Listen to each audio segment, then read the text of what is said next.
இன்று இரவு தியானத்திற்காக தேவன் நமக்கு தந்த வேத வசனம் மத்தேயு 11வது அதிகாரம் 29வது வசனம். நான் சாந்தமும் மனத்தாழ்மையுமாயிருக்கிறேன். என் நுகத்தை உங்கள் மேல் ஏற்றுக்கொண்டு என்னிடத்தில் கற்றுக்கொள்ளுங்கள். அப்பொழுது உங்கள் ஆத்துமாக்களுக்கு இளைப்பாறுதல் கிடைக்கும். கிறிஸ்துவுக்குள் பிரியமானவர்களே, பெரும்பாலான நேரங்களில் அன்றாட வாழ்க்கையில் உள்ள அழுத்தங்கள் தேவையற்ற மன அழுத்தத்தை உண்டாக்குகிறது. இதனால் அவங்க தங்களுடைய வாழ்க்கையில் பல விஷயங்களை குறித்து, மற்ற நபர்களை குறித்து கவலைப்பட்டு தங்களுடைய தூக்கத்தை இழக்கிறாங்க. ஆனால் நாம் இப்படி மன அழுத்தத்துக்கு உட்பட்டு நம்முடைய தூக்கத்தை தொலைத்தவர்களாக வாழ்வதை தேவன் விரும்புவதே இல்லை. இயேசு இந்த பூமியில் வாழ்ந்தபோது அவர் தனக்கென்று நேரத்தை ஒதுக்கி கொண்டார். சில நேரங்களில் அவர் கூட்டத்தை விட்டு விலகி இருந்தார். அவர் தன் பிதாவாகிய தேவனோடு நேரம் செலவழித்தார். அவர் அப்படித்தான் இளைப்பாறினார். அவர் சாந்தமும் இருதயத்தில் தாழ்மையும் உள்ளவராய் வாழ்ந்து வந்தார். நீங்கள் மன அழுத்தத்தோடு எதையாவது குறித்த கவலையோடு வாழ்ந்து கொண்டிருக்கிறீங்க அப்படின்னா அந்த நேரத்தில் மற்றவங்களிடத்தில் உங்களால் பொறுமையோடு நடந்து கொள்ள முடியாது.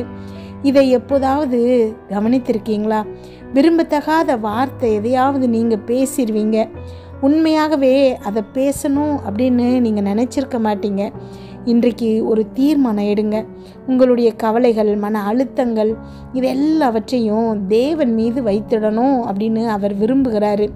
நீங்கள் சாந்தமும் மனத்தாழ்மையும் உள்ளவர்களாய் வாழணுங்கிறது தான் அவருடைய விருப்பம். நீங்கள் உங்களுடைய பாரங்களை இறக்கி வைத்துட்டு இயேசுவின் எடுத்துக்காட்டை பின்பற்றும் போது உங்களுடைய ஆத்துமாவிற்கு இளைப்பாறுதலை நீங்கள் கண்டடைவீங்க. நீங்கள் புத்துணர்ச்சியும் புதிய உற்சாகத்தையும் ஆற்றலையும் பெறுவீங்க. உங்களுடைய இருதயத்தில் சமாதானத்தை கண்டடைவீங்க. அப்பொழுது தேவன் உங்களுக்குன்னு வைத்திருக்கிற ஏராளம் தாராளமான நிறைவான வாழ்க்கையை நோக்கி நீங்கள் முன்னேறி செல்வீங்க. ஜெபிப்போமா? எங்கள் அன்பு தகப்பனை, இன்று முழுவதும் என்னையும் என் குடும்பத்தில் இருக்கிற ஒவ்வொருவரையும் பாதுகாத்தீங்கப்பா. நன்றியோடு துதிக்கிறோம், ஸ்தோத்திரிக்கிறோம். இன்று இரவு வேளையில் எங்களுக்காக நீங்கள் தந்த வசனங்களுக்கு நன்றி. என்னோடு ஜெபிச்சிட்டு இருக்கிற ஒவ்வொரு பிள்ளைகளையும் உங்கள் கரத்தில் கொடுக்குறேனப்பா. எல்லாருடைய விருப்பங்களையும் அப்பா, இருதயத்தில் இருக்கக்கூடிய வாஞ்சைகளையும் நிறைவேற்றுங்க. கமெண்டில் ஜெபிக்க சொல்லியிருக்கிற ஒவ்வொரு பிள்ளைகளுக்காக ஜெபிக்கிறோம். எல்லாருடைய ரிக்வெஸ்ட் மெசேஜும் நன்றி சொல்லுகிற மெசேஜை மாறணும்ப்பா. இன்றைக்கு எங்கள் கவலைகள் எல்லாவற்றையும் உங்கள் மீது வைக்கணுங்கிறத நாங்கள் தீர்மானம் செய்கிறோம்ப்பா. இருதயத்தில் சாந்தமும் சமாதானமும் மனத்தாழ்மையும் உள்ளவங்களாக வாழும்படி பரிசுத்த ஆவியானவரே எங்களுக்கு கற்றுத்தாங்கப்பா. என் ஆத்மாவுக்கு இளைப்பாறுதலை கண்டடைய எங்களுக்கு உதவி செய்யுங்க. நீங்கள் எங்களை நேசிக்கிறது போல் நாங்களும் மற்றவங்களை நேசிக்க எங்களை கற்றுத்தாங்கப்பா. உமக்கு நன்றி செலுத்துகிறோம். என்னோடு ஜெபிச்சிட்டு இருக்கிற ஒவ்வொரு பிள்ளைகளையும் அப்பா, இன்றைக்கு இந்த தீர்மானத்தை நாங்கள் எடுக்கிறோம் ஏசப்பா.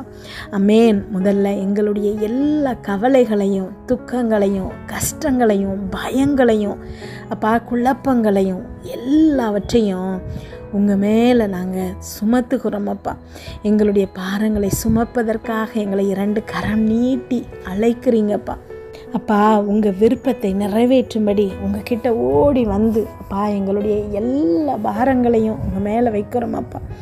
அமேன். ஸ்தோத்திரம் அப்பா. நன்றி ஆண்டவரே. எப்படி இயேசு கிறிஸ்துவானவர் தனிமையில் போய் தனக்குன்னு நேரத்தை ஒதுக்கி தந்தையோடு பேசி பிதாவோடு உறவாடி இளைப்பாறுதலை பெற்றாரோ, அதே மாதிரி அப்பா ஏசப்பா உங்ககிட்ட இருந்து நாங்களும் கற்றுக்கொள்ளணும்ப்பா. அமேன். ஸ்தோத்திரம் அப்பா. நன்றி ஆண்டவரே. உங்களோடு அப்பா எப்பெல்லாம் எங்களுக்குள்ள மன அழுத்தம் அதிகமாகுதோ, எதுவுமே செய்ய தோணாத நிலைமை வருதோ, ஐயோ இதுக்கு மேலே நான் எப்படி வாழ போகிறேங்கிற விரக்தியில் இருக்கிறனோ, அப்போவெல்லாம் அப்பா உங்கள் கூட நேரத்தை செலவழிக்கணும்ப்பா. தனித்திருந்து அப்பா உங்கள் கூட நாங்கள் பேசணும்ப்பா. அமேன். எங்கள் இருதயம் முழுவதும் ஏசப்பா இந்த எண்ணத்தை அப்பா இன்றைக்கு உறுதிப்படுத்துங்க ஏசப்பா. உணர்வுள்ள இருதயத்தை வைங்க ஏசப்பா. எங்களுடைய எல்லா பிரச்சனைகளின் மத்தியிலையும் உண்மை நோக்கி கூப்பிடுகிற ஒரு உணர்வுள்ள இருதயத்தை எங்களுக்கு தாங்கப்பா. ஆவியானவர் எங்களை வழி நடத்தட்டும்ப்பா. அமேன். ஸ்தோத்திரம் அப்பா. நன்றி ஆண்டவரே. வேறு எந்த உலக பிரகாரமான விஷயங்கள்லையும் அப்பா எங்களுடைய நாட்டம் செல்லாமல், எங்களை டிஸ்ட்ராக்ட் பண்ணாமல் அப்பா உங்ககிட்ட நாங்கள் பேசுகிறதுலையும், உங்ககிட்ட நாங்கள் உறவாடுறதுலையும் நெருங்கி வரணும்ப்பா. ஆமென். ஸ்தோத்திரமாப்பா. இன்னும் அதிகமாக உங்ககிட்ட நெருங்கி நாங்கள் வர்றதுக்கு எங்களுக்கு கிருபையாய் உதவுங்கப்பா. அப்பா எப்படியாவது எங்களை உங்கள் பக்கம் சேர்க்கணும் அப்படின்னு நீங்கள் எடுக்கிற ஒவ்வொரு முயற்சிகளுக்காகவும் உமக்கு நன்றி செலுத்துகிறோம் அப்பா. நாங்கள் உங்களை அன்பு செய்கிறதுக்கு முன்னாடியே எங்களை முந்தி அன்பு செஞ்ச தேவன் நீங்கப்பா. ஆமென். ஸ்தோத்திரமாப்பா. ஜீவனுள்ள தேவனுங்க நடுவே இருக்கிறீங்கப்பா. நன்றியப்பா. ஸ்தோத்திரம் ஏசப்பா.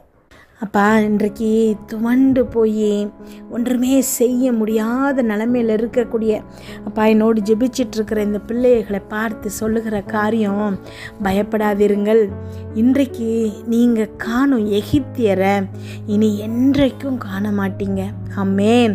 இன்றைக்கு நீங்கள் அனுபவிக்கிற கஷ்டங்களை, நீங்கள் அனுபவிக்கிற கவலை, பிரச்சனைகள் இது எதுவும் இனி உங்கள் வாழ்க்கையில் வராது அப்படின்னு தேவன் உங்களை பார்த்து சொல்லுகிறாரு. ஆமென். அப்பா நீங்கள் எங்களுக்கு பெரிய காரியங்களை செய்கிறீங்கப்பா. அதை நிமித்தமாக நாங்கள் மகிழ்ந்துருக்குறோமப்பா. நன்றி அப்பா. ஸ்தோத்திரம் ஏசப்பா.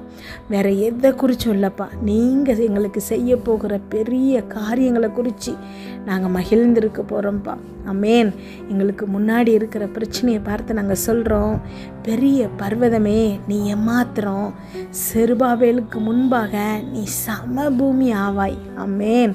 எந்த பிரச்சனையாக இருந்தால் கூட, எவ்வளவு பெரிய கஷ்டமாக இருந்தால் கூட, இன்றைக்கு தேவன் உங்களை சொல்லுகிற வார்த்தை இதுதான், பெரிய பர்வதமே நீ ஏமாத்திரம், ஜீவனுள்ள தேவன் என் நடுவில் இருக்கிறாரு.